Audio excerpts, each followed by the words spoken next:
जी बिस्मिल्लाहिर्रहमानिर्रहीम, अल्लाहुम्मा सल्लि व सल्लिम मुबारक अला सय्यिदिना मोहम्मद। पूरे पाकिस्तान को मेरी तरफ से बहुत बहुत ईद मुबारक।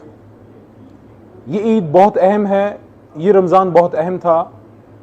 वैसे हर रमज़ान अहम होता है, लेकिन ये अहम इसलिए था कि इस रमज़ान में हमने फ़ैसला किया कि हमने खड़ा होना है पाकिस्तान के लिए, हकीकी आज़ादी के लिए। क्योंकि एक बैनुल-अक़वामी मुदाखलत के ज़रिए एक पॉपुलर लीडर इमरान खान साहब को जो है उनको हुकूमत से अलहदा किया गया और पूरी कौम को जो दुख मिला, और उस वाक़े के बाद जब आधी रात को ये शब खून मारा गया, उसके अगले दिन जो पूरी कौम निकली है, लीडरलेस निकली है। खान साहब बनी गाला थे, मैं सो बनी गाला बैठा हूँ, एक कदम नहीं निकाला था बाहर और पूरी कौम निकल आई थी। वो कौम का जज्बा था कि वो अपने गैरतमंद लीडर के साथ खड़ी है।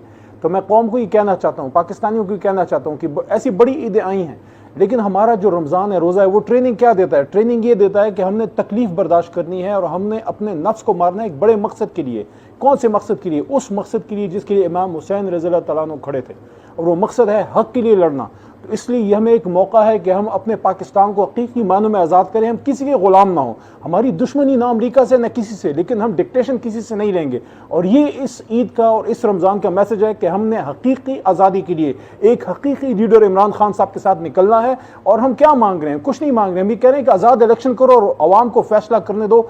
किसी से फैसला लिखा हुआ हमें कबूल नहीं है, ना अमरीका ना कोई मुल्क। और पाकिस्तान के फैसले, इस्लामाबाद के फैसले ना वाशिंगटन में होंगे ना लंदन में होंगे, कहीं नहीं होंगे। इस्लामाबाद के फैसले इस्लामाबाद में होंगे, क्योंकि सूफी मोहम्मद बरकत अली साहब फरमाया करते थे कि एक वक्त आएगा कि इस इस्लामाबाद में पूरी दुनिया के फैसले होंगे, पाकिस्तान की हाँ और ना में दुनिया की हाँ और ना के फैसले होंगे। तो इसलिए हमने इस ईद के बाद हमने निकलना है इमरान खान साहब के साथ, पाकिस्तान के लिए, हकीकी आज़ादी के लिए, उस मकसद के लिए जो 75 साल पहले हमने गुलामी का तौक इस गर्दन से उठा के फेंक दिया था, वायसराय को 7 समंदर पार भेज दिया था। हमें नया वायसराय कोई नहीं चाहिए, हमें आज़ाद पाकिस्तान चाहिए। पाकिस्तान जिंदाबाद, इमरान खान पाइंदाबाद। आप सबको एक बार फिर बहुत बहुत ईद मुबारक हो जी। शुक्रिया।